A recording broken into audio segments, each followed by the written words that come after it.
everyone, Nicole Russo and Ashley Mailloux coming to you for the Oaks Countdown.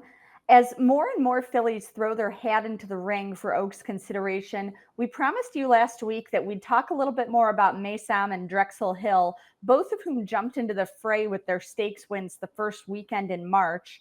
We'll start by taking a closer look at Maysam, who held on to win the Santa Isabel. That's her battling gamely on the inside, and a lot of pros and cons on either side with this filly. On the one hand, a game performance and good to see her get a win around 2 turns, and on the other hand, this is another case of I'm not really sure what she beat here. Yeah, I think it's an accurate statement. What did she beat? There were obviously scratches out of that race as well. So when you look at the field last time out at Santa Anita, there was just a field of 4. I do think the horse that ended up battling with her in the stretch, Super Speed, is a pretty good filly. She's coming out of some turf racing out there in California, was holding her own, had to transition to the dirt, and to kind of see those two throw it down on the stretch, I thought they were both very, very strong. Obviously, when I look at Maysam, I liked her in that spot, Nicole. I had to do a preview on that race. She was my top pick, but she had something to improve. I shouldn't say even just improve, but prove off of her prior effort. She didn't fire at all. And I think the positives, at least when you look at her on this race from March 2nd, was that we just had seen her prior to that on the 16th of February. And that short rest, 2 weeks, is typically not something that we see that common for a barn like Bob Baffert. So to me, it wasn't necessarily a knock on her.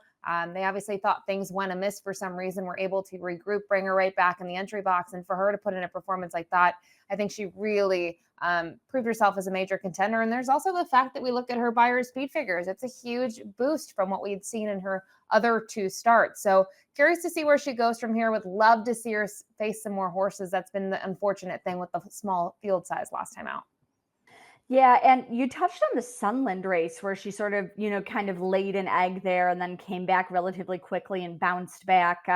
Maybe a lot of explanations for the Sunland race. What was it? The travel out of California for the first time? Did she bounce off her good debut? Was it the distance going from 6.5 to a mile? Of course, she then came back and won a mile and a 16th. Did she just not like the track there? Is this a case of her starting to show that she's going to have a form cycle of perhaps a good race and then kind of a bounce race? If so, how do you prepare her for the Oaks, knowing that you have to do enough to get in the field next time out, knowing that you'll have to travel for the Oaks?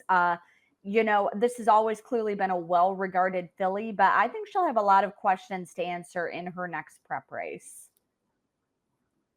She will. And obviously they may just stay in California from now before they ship her and find that option to get more points. I think the one thing I wonder about with the race at Sunland, we'll never know the answer. I will never know what went wrong. We know that she was able to regroup. There was obviously the equipment change last time out as well that maybe helped her in that race that we just saw her win. But I think there's upside. I think if her figures wouldn't have improved, I probably wouldn't be high on her. But for me, I don't want to say she's not my top filly. I know that, but she's one that I would keep in the hunt and keep in the mix, especially depending what she does next time out.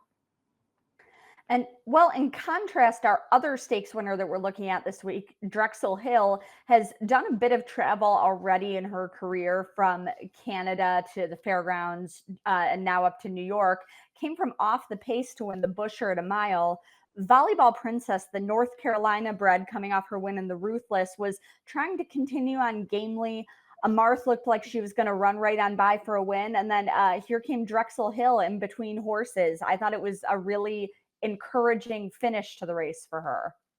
Yeah, and this is a filly that when we kind of look at her, right, you talked about coming out of those races at Woodbine, the dirt is somewhat new to her. It came around a little bit later compared to some of the other fillies that we've been looking at, and I thought she did everything right here. I thought it was a very game performance, and the fact that she's able to make up ground and pass these horses that were much in front of her kind of in the stretch run, and she gets the job done. That was obviously a target for something bigger. She will have to gain more points. And I know they're looking at the Gazelle next for her to get some of those points, and they kind of have their path. But, to see how she's been able to kind of improve with each of her starts on the dirt, I think that's a huge selling point. And also going to be curious to see her stretch out in distance. That's one thing that I'd like to see what she can do next.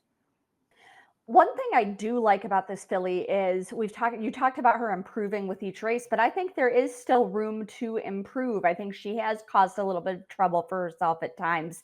She was green in her first start for the barn. She was 5th in the Untappable. shied out at the start and then wound up in some traffic as a result. An improved third in the Silver Bullet Day, and then winning the Busher from off the pace despite stumbling at the start.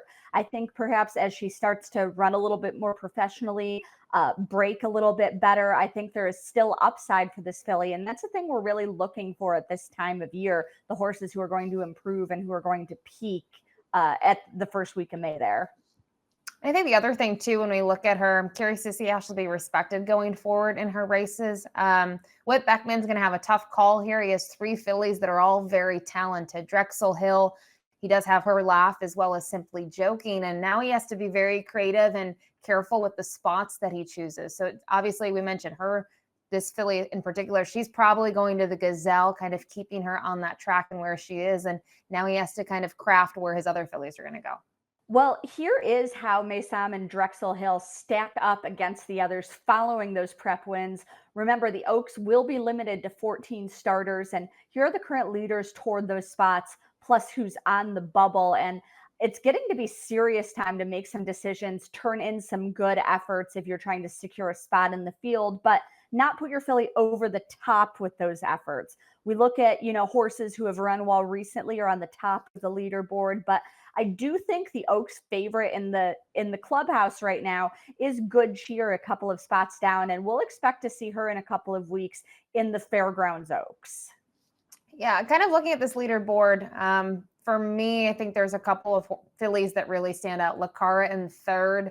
I don't think she ran poorly last time out. I think she needed what she kind of did what she needed to do in that spot. And they talked about the short turnaround, trying to prep her for the Ashland and trying to work on the timing. That's part of the equation. So curious to see what she'll do at Keeneland.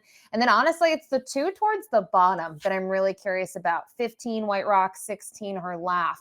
We talked about Her Laugh being the stablemate of Drexel Hill, as well as Simply Joking. When you go back to her performance in the Suncoast, she completely missed the break and she was still rolling late. She showed another dimension. I doubted her going into that race because I said, well, she needs to make the lead to be effective. Not necessarily true. I think she's a little bit more handy than I thought. And then what White Rocks, when you go to the race at Turfway Park, I know that her and Victor Carrasco opened up a sizable lead, but she was still able to prevail in there. And I don't necessarily think that she has to be on the lead to win. We saw that in her kind of troubled trip on her debut. She can close off of it. So have to think that they maybe will stay with the Bourbonnette Oaks and stay on the surface at Turfway Park. But curious to see where they can kind of gain more points, that being White Rocks and Her Laugh, as they will certainly need it to get into the gate. Well, White Rocks, I think we are expecting to see in the Bourbonnette Oaks about a week and a half from now at Turfway Park. That's one of 8 races left to earn points toward the Oaks. As we said, it's serious time. Pending field size, the majority of the remaining Oaks preps will be worth 100 points to the winner, a couple with 50 points to the winner, starting this coming weekend with the Virginia Oaks, which is a new prep this year. Nobody in here really high on the current leaderboard. So it makes it an opportunity for, a filly to step up and win and really put her name into consideration. And one who I think is going to be interesting here is Goal's Delight, because not only does she have a big chance here in the Virginia Oaks, she has finished behind in her most recent starts. Take Charge Milady, Quiet Side, finished second to Good Cheer last out. So not only will her performance mean a lot for her Oaks hopes, it's a chance to evaluate some of the other horses in the mix as well. And Kenny McPeak's going to send out a few in there. I'm a little curious about Fawnley on the outside in the Virginia Oaks, a filly who does lack the credentials to this point, but was a very impressive winner on debut for trainer Graham Motion. And I think she's going to be a little bit of a short price, but I think looking at the way she was able to break her mate in Nicole, there's something to certainly like about her. So curious to see what she can do if she can earn some points along the trail. Well, we'll see who steps up. We'll talk about our opinions of that winner next week, and we'll start looking ahead to those 100-point Oaks preps right here next week on DRFTV.